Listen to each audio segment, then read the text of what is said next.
Gdje sam bio 99. na ovom ovdje trgu?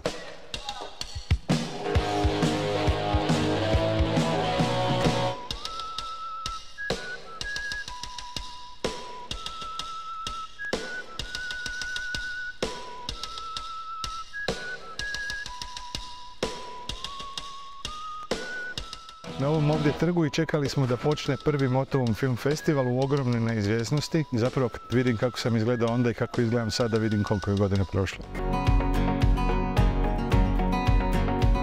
Motovun film festival je nastao iz Grožnjanske imaginarne akademije. Ja sam ga započeo sa Borisom Tomatićem. On je bio izvršni producent, a ja sam bio umjetnički direktor. Nas dvojica smo pokrenuli priču. U tu priču su zatim ušli Dana Budisavljević, Igor Mirković, Olinka Vištica. To je tada, tih krajem 90-ih, bila zaista jedan kao novi vjetar, jedna pozitivna struja koja je pokušavala vratiti veselje u stvaranje filmova, u gledanje filmova. Čak je HRT koji je u to vrijeme djelovao kao s nepovjerenjem je gledao na to što mi radimo, su objavili da je počeo festival bez himne i zastave. Ja nikad nisam bio na festivalu koji ima himnu i zastavu, a da je internacionalni festival. Slobodno zona Motovun ima grb, ima zastavu, nemamo vojske i policije, nam ne trebaju. Mi smo rekli, mi smo festival u kratkim hlačama, mi ne patimo od ceremonija i na taj način smo već bili čudni i drukčiji i to je ljudima došlo kao osvježenje. Bok, ja sam Dražen, na Motovun dolazim već preko 10 godina. Toliko dugo već idem na Motovun da, evo, iskreno ne mogu se sjetiti kad sam krenuo. To mi je onako neka fiksna točka svako ljeto.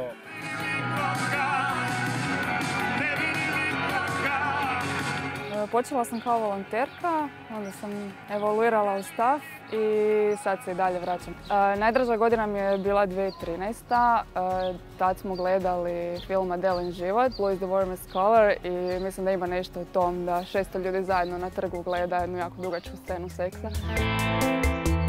Ja sam na Motovunu čak našla neke od mojih najboljih prijatelja ili super bliskih ovdje u 4 godine i u kampu specifično. Kako mi je Motovunu?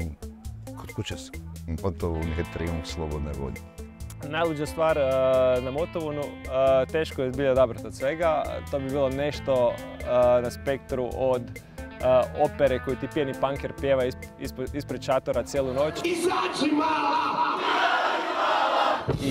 I after partija na groblju gdje smo skakutali između redaka i zabavljali se. Na Motovun film festival sam došao pješice. Vozač koji je vozio starački dom u Motovunu pokupio nas je i stavio nas je u prtljažnik svog kedija.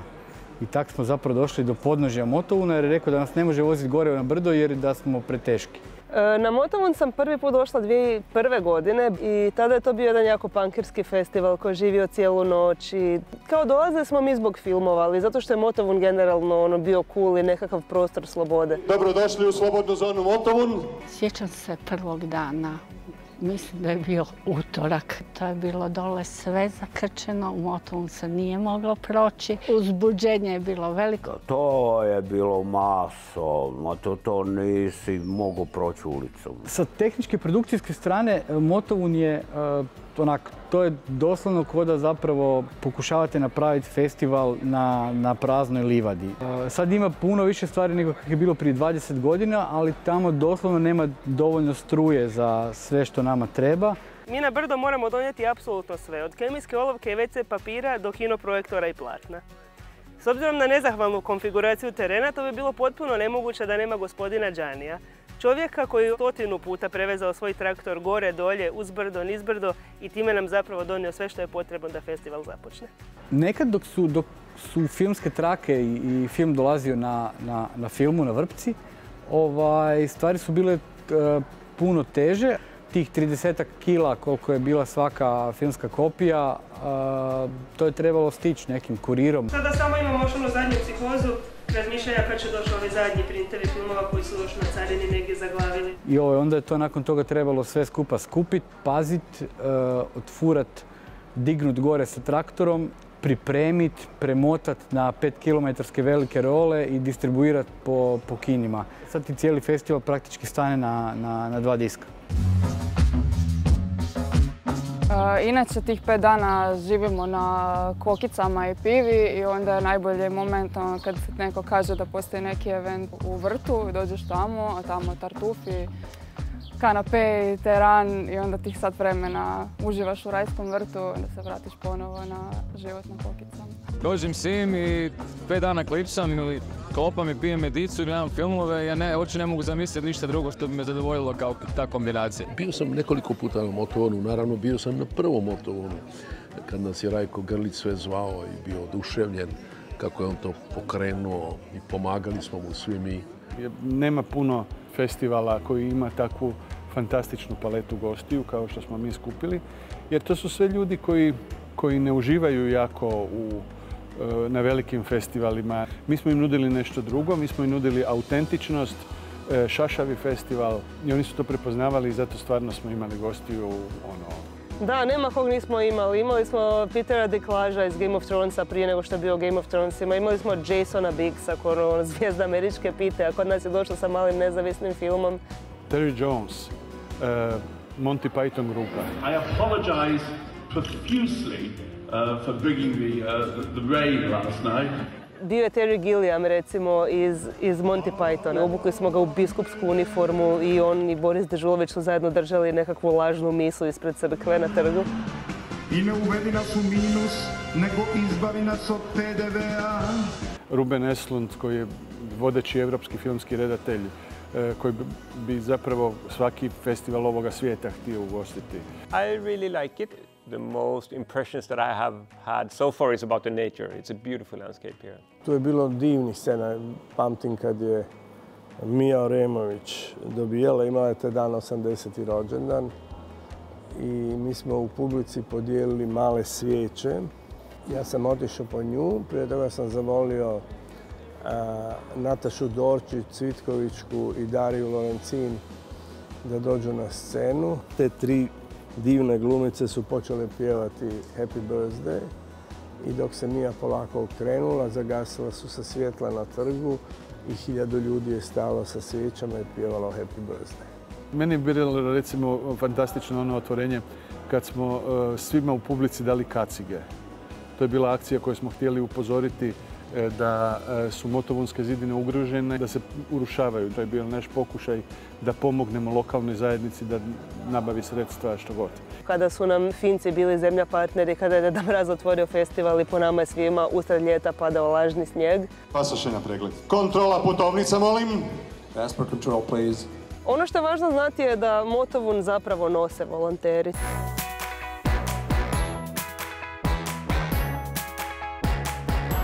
A meni je ludo što su volonteri festivala kroz godine bili neki od najuglednijih i najuspješnijih ljudi koje imamo danas u hrvatskoj kulturi.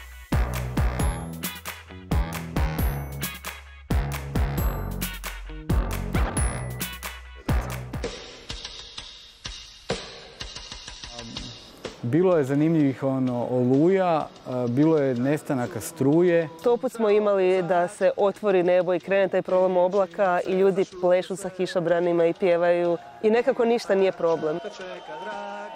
Sve je krenulo sa jednim Shell Cloud koji je došao preko mora iz Italije. Grom je roknuo i ubio struju u cijelom motovnu. Ne znam šta se moglo još dogoditi, osim da Godzilla dođe. Onda smo upali agregat, digli neku struju tu. Svi kolektivno i publika i volonteri izašli, slagali stolice, pustili s mokrog pojačala ton i još mokrije projektora sliku i napravili feštu.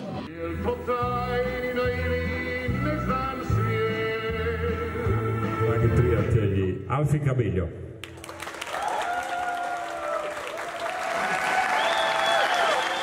Zahvaliti Motovom film festivalu što nagrađuje i ljude iza kamere. To je jako rijetko. Mislim da ću raditi baš dok idem. Ja mislim da je to jedina važna nagrada Motovunskog festivala i ona glasi za 50 godina rada na filmu. Prvo su dobili Tomislav Pinter i Branko Bauer. Tada potpuno zaboravljeni. Publika je ustala i skandirala. Ja sam gledao tu dvojicu starih majstora koji su zasuzili na toj sceni. Nemalo povluka. Ovo je festival bez lopovluka, ovdje je baš neka divna atmosfera i dobro je da postoji ovakav festival. Bilo bi šteta da ga se ukine. Ja mislim da u Motovunu u ovom trenutku više nema mjesta za festival.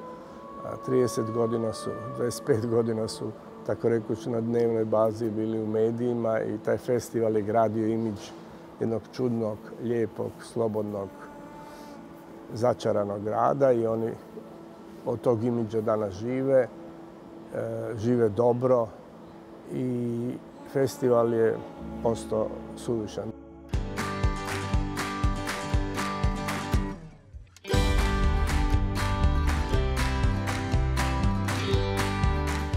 Ove godine imam vrlo poseban zadatak jer po prvi put biram filmove za dva brda. Motovun koji svi volimo i Petehovac koji smo jako zavoljeli. I ove godine želimo da budete s nama, da podijelimo tu neku magiju novog mjesta, novog brda, nove prirode u kojoj ćemo ne samo gledati filmove, nego uživati u glazbi, uživati u hrani, uživati u piću, vježbati jogu, slušati predavanja i presretna sam jer realno bit će nam najbolje. Ono što mi radimo već 25 godina je da pokušavamo filmove koje volimo upakirati u neka čarobna mjesta. I zbog toga smo odlučili raditi ta nekakva događanja na divnim mjestima kao što je srednjevjekovni Motovun, a ovo je naš novi izbor. Ovo su šume Gorskog kotra, vjerojatno najljepši komad prirode koji Hrvatska možda ima, sa spektakularnim pogledima, divnim šumama. Ta je nekakva kombinacija između planinskog izleta i filmskog festivala moglo biti nešto što bi se publici moglo dopasti u vrućim ljetnim mjesecima kada su plaže prepune, kada su ceste prekrcane.